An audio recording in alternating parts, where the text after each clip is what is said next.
Hello my dear friends. अब हम लोग प्रैक्टिकल प्रॉब्लम नंबर 6 समझते हैं। सो बेटा, मैंने आपको बताया हुआ है कि हम लोग मॉडर्न अप्रोच फॉलो करते हैं। सो मॉडर्न अप्रोच क्या होता है? एसेट लायबिलिटी एक्सपेंस इनकम वाला अप्रोच। सो अगर हम लोग ABCDEFGHIJKL तक बोलेंगे तो एसेट और एक्सपेंस पहले आता है। एसेट और एक्सपेंस में डेबिट बैलेंस होता है। इनकम और लाइबिलिटी बाद में आता है, उसमें क्रेडिट बैलेंस होता है। ये जस्ट एक मेमोरी टेक्निक है, इसका मतलब इसमें कोई लॉजिक नहीं है, बस ये याद रखने का एक तरीका है। ए और ई पहले आता है, उसमें डेबिट बैलेंस होता है। एल और आई बाद में आता है, उसमें क्रेडिट बैलेंस होता है। सो बेटा, अपना पहला ट्रांजैक्शन क्या दिया हुआ है देखते हैं हम लोग। सो यहाँ पे हमें नीना जनरल स्टोर्स के बुक्स में अकाउंटिंग करना है। 2018 सितंबर 1 ये हमारा डेट है। सो मैं आपको डेट और नरेशन नहीं बताऊंगा, मैं आपको सीधे मेन आंसर पे फोकस करवाऊंगा। ठीक है, डेट और नरेशन लिखना तो बहुत इजी है और वो आपको अच्छे से अब आने लगा है। सो sold goods of ₹50,000 at 10% trade discount and 10% cash discount to Raj and received 50% by check and 20% by cash। मतलब 50% और 20% होता है 70%। तो 70% अमाउंट हमें मिल गया है, मतलब 30% अमाउंट अभी भी मिलना बाकी है। ठीक है, सो कैलकुलेशन हम देख लेते हैं पहले। सो एमआरपी है फ्रेंड्स ₹50,000, बट हमें एमआरपी से कोई मतलब नहीं है, हम उसमें से ट्रेड डिस्काउंट माइनस कर देंगे, 10% आएगा ₹5,000। सो हमारा एक्चुअल सेल्स का अमाउंट है 45,000। ठीक है, अब ये 45,000 में जो हमने गुड्स बेचा है, इसके बदले में हमें पेमेंट मिला है। तो उसमें टोटल 3 पार्ट है। एक है बॉस 50% जो बैंक का अमाउंट है, चेक से मिला है, मतलब 20% है जो कैश से मिला है। सो 50% इज 22,500, 20% इज 9,000 एंड बचा हुआ जो क्रेडिट है 30% वो है 13,500। So first, second and third ऐसे टोटल 3 पार्ट है। ठीक है, अब ये जो 50% है 22,500, इस पे हमने कैश डिस्काउंट दिया है 10%, मतलब 2,250 रुपीज का हमने डिस्काउंट दिया है। तो हमें एक्चुअली चेक जो रिसीव हुआ है, जो बैंक से पेमेंट रिसीव हुआ है, वो हुआ है 20,250 रुपीज। फिर ये जो कैश का 9,000 है, इस पे भी हमने 10% डिस्काउंट दिया है, वो आएगा 900 रुपीज। तो हमें कैश कितना रिसीव हुआ? 8,100 रुपीज। और 30% जो अमाउंट है 13,500 रुपीज, वो अभी भी मिलना बाकी है। सो यहाँ पे कैश डिस्काउंट जो बैंक के केस में है वो है 2,250, जो कैश वाला है 900 वो। तो टोटल डिस्काउंट हमने कितना दिया है? वो है 3,150 rupees total cash discount allowed. ठीक है, तो हमारे लिए ये सेल्स का 45,000 काम का है। ये बैंक में कितना रिसीव हुआ है? 20,250 रुपीज। कैश में कितना रिसीव हुआ? 8,100। डिस्काउंट कितना अलाउ किया है हमने? 3,150 रुपीज का। और ये क्रेडिट 13,500। ये अमाउंट इंपॉर्टेंट है, जो जर्नल एंट्री प्रिपेयर करने के काम आएगा, बट ये पूरा ऐसा कैलकुलेशन है। ठीक है, सो लेफ्ट में बिजनेस रहेगा। अभी हमें देखना है कि भाई ट्रांजैक्शन क्या हुआ है। सो लेफ्ट में बिजनेस, राइट में राज ब्रैकेट में डेटर, ब्रैकेट में पर्सन। डेटर क्यों? क्योंकि इससे पैसा लेना बाकी है, हमने उधार में माल बेचा है तो हम उसको डेटर बोलते हैं, और ऐसा आपको लिखना है। ठीक है, हमने इसको सेल्स ब्रैकेट में गुड्स दिया 45,000 रुपीज का, तो हमने सेल किया है गुड्स, मतलब हमारी इनकम इंक्रीज हो रही है। इनकम में क्रेडिट बैलेंस होता है, इंक्रीज करना है इसलिए हम क्रेडिट कर देंगे। अब हमें पेमेंट रिसीव हुआ है, सो कैश रिसीव हुआ है, चेक मतलब बैंक रिसीव हुआ है, और कैश और बैंक रिसीव हुआ है इसीलिए डिस्काउंट है ना, इसीलिए ये तीनों अमाउंट हमें साथ में लिखना है। सो कैश ब्रैकेट में प्रॉपर्टी 8,100 रुपीज हमें रिसीव हुआ है, मतलब हमारा एसेट इंक्रीज होगा। एसेट में डेबिट बैलेंस होता है, इंक्रीज करना है इसलिए डेबिट। बैंक बैलेंस हमें रिसीव हुआ है 20,250 रुपीज का, मतलब एसेट इंक्रीज हो रहा है क्योंकि हमारे बैंक में पैसा जमा हो रहा है, मतलब हमारा बैंक बैलेंस इंक्रीज होगा, तो एसेट को इंक्रीज करना है इसलिए हम इसको डेबिट करेंगे। और ये जो डिस्काउंट है ये हमारा एक्सपेंस है या इनकम है बताओ? हम डिस्काउंट अलाउ कर रहे हैं, हम कम पैसा रिसीव कर रहे हैं, मतलब ये हमारा डिस्काउंट अलाउड नाम का 3150 रुपीज का एक्सपेंस इंक्रीज होगा। एक्सपेंस में डेबिट बैलेंस होता है, इंक्रीज करना है इसलिए सेम साइन यूज करेंगे, डेबिट करेंगे। और ये राज नाम के पर्सन से 13,500 हमें मिलना बाकी है, हमें मिलना बाकी है, मतलब हमारा एसेट इंक्रीज हो रहा है, पैसा लेना बाकी है, रिसीवेबल है, मतलब एसेट इंक्रीज हो जाएगा। अभी एसेट को बढ़ाना है, एसेट में डेबिट बैलेंस होता है, इंक्रीज करना है इसलिए सेम साइन मतलब डेबिट करेंगे। ठीक है, समझा? अब इसकी जर्नल एंट्री देखते हैं। सो जर्नल एंट्री होगी bank account debit 20,250, Raj bracket में debtor account debit 13,500, cash account debit 8,100, discount allowed account debit 3,150, to sales account 45,000। 45,000 का सेल किया है हमने, जिसमें से बैंक रिसीव हुआ है इतना, अभी भी लेना बाकी है इतना, कैश रिसीव हुआ है और इतना डिस्काउंट है। ठीक है, नेक्स्ट देखो, अब bought goods worth ₹60,000 from Prashant at 7.5% trade discount and half amount paid by cash. So MRP है 60,000 रुपीज, बट हम लोग इसमें से ट्रेड डिस्काउंट माइनस कर देंगे। 60,000 का 7.5% आएगा 4,500 रुपीज, वो माइनस करेंगे तो हमारा एक्चुअल परचेज का अमाउंट, बॉट गुड्स मतलब हमने खरीदा है, तो परचेज का अमाउंट आएगा 55,500 रुपीज। अब इसमें से दो पार्ट करना है क्योंकि हमने हाफ अमाउंट रिसीव किया है, तो कैश आएगा 27,750 और क्रेडिट आएगा 27,750। ठीक है, सो एनालिसिस क्या रहेगा? लेफ्ट में बिजनेस, राइट में प्रशांत, ब्रैकेट में क्रेडिटर, क्योंकि हमने उधार में गुड्स खरीदा है इसलिए ये हमारा क्रेडिटर बन जाएगा। तो हमने परचेज ब्रैकेट में गुड्स खरीदा है 55,500 का, तो हमारा एक्सपेंस बढ़ गया तो हम इसे डेबिट कर देंगे। और हमने कैश का पेमेंट किया है, कैश नाम की प्रॉपर्टी हमारी इंक्रीज होगी या डिक्रीज होगी फ्रेंड्स? डिक्रीज होगी, एसेट कम हो जाएगा, इसलिए हम इसे क्या करेंगे? क्रेडिट करेंगे। एसेट में डेबिट बैलेंस होता है, हमें कम करना है तो अपोजिट साइन मतलब क्रेडिट करेंगे। और 27,750 का पेमेंट अभी भी करना बाकी है, तो वो हमारे लिए पेएबल है, मतलब हमारी लाइबिलिटी इंक्रीज हो जाएगी।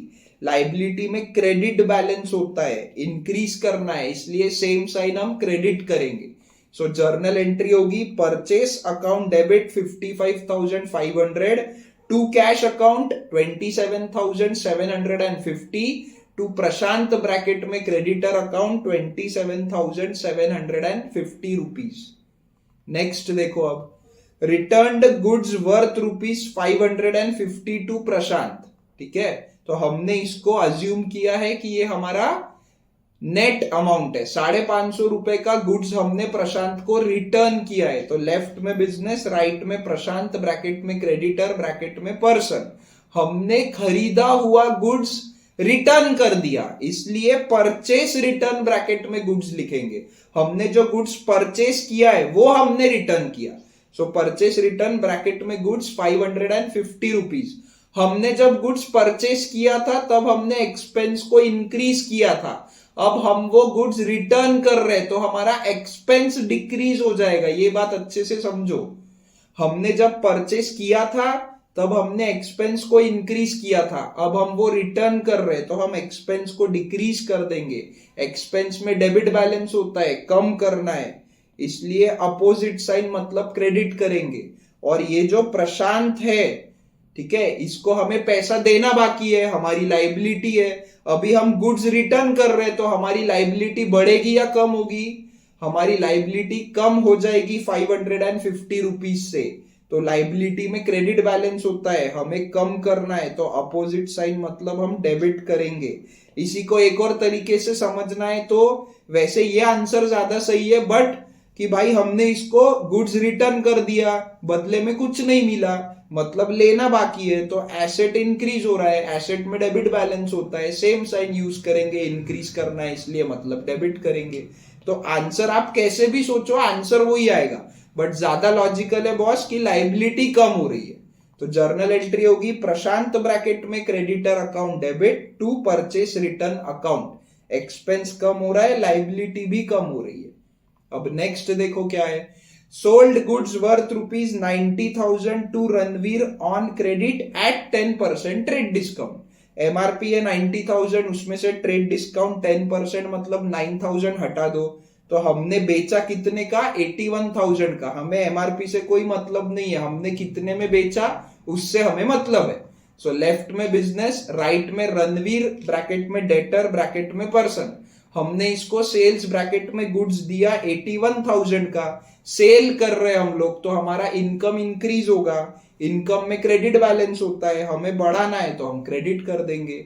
और पैसा मिला क्या, हमें नहीं मिला, क्योंकि यहाँ दिया है कि क्रेडिट पे है, उधार में हमने बेचा है, तो इससे रणवीर से पैसा लेना बाकी है, तो हमारा एसेट इंक्रीज हो जाएगा 81,000 रुपीज से। एसेट में डेबिट बैलेंस होता है, इंक्रीज करना है इसलिए डेबिट करेंगे। तो जर्नल एंट्री होगी रणवीर ब्रैकेट में debtor account debit to sales account. Next है बेटा रिसीव्ड कमीशन। कमीशन मिला मतलब ऐसा पेपर पे कमीशन लिख के मिला, क्या क्या मिला, कमीशन मिला मतलब कैश मिला। सो लेफ्ट में बिजनेस, राइट में कोई एजेंट होगा, सॉरी राइट में सर्विस रिसीवर है, मतलब अगर नहीं समझा तो पर्सन लिखो, ठीक है। हमें कैश मिल रहा है, कैश नाम की प्रॉपर्टी हमारी इंक्रीज होगी या डिक्रीज होगी, इंक्रीज होगी। एसेट इंक्रीज होगा, एसेट में डेबिट बैलेंस होता है, इंक्रीज करना है इसलिए सेम साइन मतलब डेबिट। अब मुझे बताओ ये पैसा क्यों मिल रहा है हमें, क्योंकि हमने उसका कोई तो भी काम करके दिया है, जिसको हम कमीशन नाम की सर्विस दिए ऐसा बोलते हैं, इसलिए इसको सर्विस रिसीवर लिखा है, क्योंकि हमने इसको सर्विस दी है, मतलब ये सर्विस रिसीवर हो गया, ठीक है। तो हमने इसका कोई तो भी काम करके दिया, उस सर्विस को कमीशन बोलते हैं, और इसने हमें पैसा दिया, तो कमीशन हमारी इनकम बढ़ गई, क्योंकि हमने किसी और पर्सन का काम किया है, तो हमारी इनकम है वो बढ़ गई। इनकम में क्रेडिट बैलेंस होता है, बढ़ाना है इसलिए हम क्रेडिट कर देंगे, ठीक है। सो यहाँ पे जर्नल एंट्री क्या होगी, cash account debit to commission received account. Commission account लिखा तो भी चलेगा, बट कमीशन रिसीव्ड अकाउंट से एग्जैक्टली समझ में आता है कि भाई ये हमारी इनकम है। नेक्स्ट है friends, receive cheque of ₹80,000 from Ranveer in full settlement of his account, मतलब उससे जितना भी पैसा लेना बाकी है उसके अगेंस्ट हमें 80,000 रुपीज मिला, तो इससे पैसा लेना बाकी कितना है, इसका बैलेंस है 81,000 रुपीज, हमें मिला कितना, 80,000। चेक मिला मतलब बैंक में पैसा मिला, 80,000 मिला, पैसा लेना था 81,000, मिला 80,000, तो फायदा हुआ या नुकसान हुआ, नुकसान हुआ, तो ये डिस्काउंट अलाउड है 1,000 रुपीज का। सो लेफ्ट में बिजनेस, राइट में रणवीर ब्रैकेट में डेटर, इससे हमें 81,000 रुपीज मिला, टोटल 81,000 रुपीज, पूरा बैलेंस खत्म हो गया क्योंकि फुल सेटलमेंट है, तो एसेट कम हो गया, क्रेडिट करना पड़ेगा क्योंकि डेबिट को कम करना है, और हमें इससे क्या मिला, चेक मिला, और उसी वजह से डिस्काउंट है। तो बेटा ये बैंक रिसीव हो रहा है और डिस्काउंट उसी वजह से, तो दोनों साथ में आएगा। तो बैंक मिला 80,000 रुपीज, एसेट बढ़ गया क्योंकि हमारा बैंक बैलेंस इंक्रीज हो जाएगा, एसेट को बढ़ाना है इसलिए डेबिट करेंगे, और डिस्काउंट हमारा एक्सपेंस है क्योंकि हमने कम पैसा रिसीव किया, डिस्काउंट दिया है उसको, तो एक्सपेंस बढ़ गया इसलिए भी डेबिट करेंगे। तो जर्नल एंट्री होगी हमारी bank account debit, discount allowed account debit to Ranveer bracket में डेटर अकाउंट, 80,000 बैंक का, 1,000 डिस्काउंट का, एंड 81,000 रणवीर से मिला वो, ठीक है। अब नेक्स्ट है बेटा purchased computer worth ₹80,000 from Reliance company by cheque at 28% GST. तो कंप्यूटर है 80,000 रुपीज का, उस पे जीएसटी 28% है, तो हम उसको 2 पार्ट्स में डिवाइड कर देंगे। तो सेंट्रल गवर्नमेंट का जो जीएसटी है वो है 11,200 और जो स्टेट गवर्नमेंट को जीएसटी मिलने वाला है वो भी है 11,200। सो टोटल कितना हुआ, हमने चेक से पेमेंट किया है मतलब बैंक से पेमेंट किया है, सो टोटल हमने पेमेंट किया है 1,02,400 का, जिसके अगेंस्ट हमें कंप्यूटर मिला 80,000 का और गवर्नमेंट के पास हमारा इतना अमाउंट जमा हो गया। इनपुट है ये, एसेट रहेगा। तो लेफ्ट में बिजनेस, राइट में रिलायंस कंपनी ब्रैकेट में पर्सन, इससे हमने कंप्यूटर खरीदा जिसपे जीएसटी लग के हमारे पास आया है, तो ये इनपुट सीजीएसटी और इनपुट एसजीएसटी रहेगा। तो कंप्यूटर नाम की प्रॉपर्टी आई 80,000 की, तो हमारा एसेट बढ़ जाएगा। कंप्यूटर हमने खरीदा, एसेट बढ़ गया, बढ़ाना है एसेट को इसलिए डेबिट करेंगे। इस पे इनपुट सीजीएसटी और इनपुट एसजीएसटी नाम के दोनों एसेट बढ़ जाएंगे, तो हम इसको भी डेबिट कर देंगे दोनों को, ठीक है। और बदले में हमने चेक से मतलब बैंक से पेमेंट किया 1,02,400 का, तो हमारा बैंक बैलेंस इंक्रीज होगा या डिक्रीज होगा बताओ? डिक्रीज होगा, एसेट कम होगा, हमें क्रेडिट करना पड़ेगा क्योंकि डेबिट को कम करना है। तो computer account debit 80,000 rupees, input CGST account debit 11,200 rupees, input SGST account debit 11,200 rupees, to bank account 1,02,400 rupees, ऐसी जर्नल एंट्री होगी, ठीक है। नेक्स्ट है बेटा वेजेस पेड ₹13,000, हमने 13,000 रुपीज का वेजेस का पेमेंट किया। सो लेफ्ट में बिजनेस, राइट में लेबर रहेगा। अब ये वेजेस है, वेजेस ये ट्रेडिंग अकाउंट में जाता है, सैलरी ये प्रॉफिट एंड लॉस अकाउंट में जाता है, इसलिए आपको ये पता रहना चाहिए। सैलरी हम हमारे स्टाफ को पे करते हैं, वेजेस हमारे फैक्ट्री में जो लेबर काम करते हैं हम उनको पे करते हैं। तो वेजेस पेड मतलब हमने क्या दिया, कैश दिया, कितना, 13,000 रुपीज। सो हमारी जो कैश प्रॉपर्टी है वो बढ़ेगी या कम होगी? कम होगी। तो एसेट को कम करना है, डेबिट को कम करना है, इसलिए हम क्रेडिट करेंगे। और एक्सचेंज में हमें वेजेस नाम की सर्विस मिली, मतलब क्या, ये लेबर ने हमारे फैक्ट्री में काम किया तो वेजेस नाम की सर्विस हमें मिली, है ना, उसने हमारे यहाँ काम किया तो हमारा एक्सपेंस बढ़ गया, क्योंकि उसने हमारे लिए काम किया मतलब हमारा खर्चा है। एक्सपेंस को बढ़ाना है, डेबिट को बढ़ाना है, इसलिए हम डेबिट कर देंगे। और हमने कैश पे किया, एसेट को कम करना है। सो यहाँ पे क्या होगा बेटा, wages account debit to cash account, क्योंकि वेजेस एक्सपेंस बढ़ रहा है, कैश एसेट कम हो रहा है। नेक्स्ट है बेटा अपना paid for life insurance premium ₹17,000। Life insurance premium ये बिजनेस का नहीं है, ये ओनर का लाइफ इंश्योरेंस प्रीमियम है। सो लेफ्ट में बिजनेस, राइट में इंश्योरेंस कंपनी, हमने उसको कैश दिया और बदले में हमें इंश्योरेंस मिला, ऐसा नहीं है, ऐसा नहीं है, ये गलत है सोचना। लाइफ इंश्योरेंस प्रीमियम का पेमेंट किया है मतलब लेफ्ट में बिजनेस, राइट में इंश्योरेंस कंपनी और बीच में ओनर है, बीच में ओनर है। हमने, बिजनेस ने ओनर के बिहाफ पे इंश्योरेंस कंपनी को पेमेंट किया है, हमने ओनर के बिहाफ पे इंश्योरेंस कंपनी को पेमेंट किया है, ठीक है। और जो ये इंश्योरेंस कंपनी है ये इंश्योरेंस ओनर को दे रही है जो इंश्योरेंस है, ठीक है, हमें नहीं मिल रहा है बिजनेस को। हमारा ट्रांजैक्शन सिर्फ इतना है कि हमने ओनर के बिहाफ पे पेमेंट किया है, ठीक है। तो यहाँ पे क्या रहेगा कि भाई कैश नाम का एसेट कम हो जाएगा, इसलिए इसको हम क्रेडिट करेंगे। और ओनर से पैसा मिलना बाकी है, या तो ऐसा समझो तो एसेट बढ़ा दो, या तो ऐसा समझो कि भाई ओनर को जो पैसा देना बाकी है, हमें लाइबिलिटी है ओनर कैपिटल हमारा, उसको कम करना है। तो दोनों भी केस में क्या होगा, क्रेडिट ही होने वाला है। या तो लाइबिलिटी कम हो रही है ये समझो, क्योंकि ओनर को जो पैसा देना बाकी है उसमें से हमने इंश्योरेंस का पेमेंट कर दिया तो लाइबिलिटी कम हो गई। या तो फिर ऐसा समझो कि ओनर को पैसा दिया, बदले में कुछ नहीं मिला, तो मतलब रिसीवेबल है, एसेट को बढ़ाना है। दोनों भी वे में आंसर क्रेडिट ही आने वाला है, सॉरी आंसर डेबिट ही आने वाला है, सॉरी गलती से मैंने क्रेडिट बोल दिया। लाइबिलिटी को कम करना है, लाइबिलिटी में क्रेडिट बैलेंस होता है, कम करना है इसलिए डेबिट, एसेट को बढ़ाना है, डेबिट को बढ़ाना है इसलिए डेबिट, ठीक है। तो जर्नल एंट्री होगी ड्रॉइंग्स अकाउंट डेबिट, ओनर लेके जा रहा है, drawings account debit to cash account, ठीक है, 17,000 रुपीज। अब नेक्स्ट है बेटा अपना last transaction, sold goods worth ₹28,000 to Tushar who paid us 18,000 immediately. Tushar नाम के पर्सन को 28,000 का गुड्स बेचा और बदले में 18,000 रुपीज आए, मतलब 10,000 अभी भी लेना बाकी है, मतलब इसमें क्रेडिट वाला पार्ट है, तो तुषार हमारा डेटर बन जाएगा।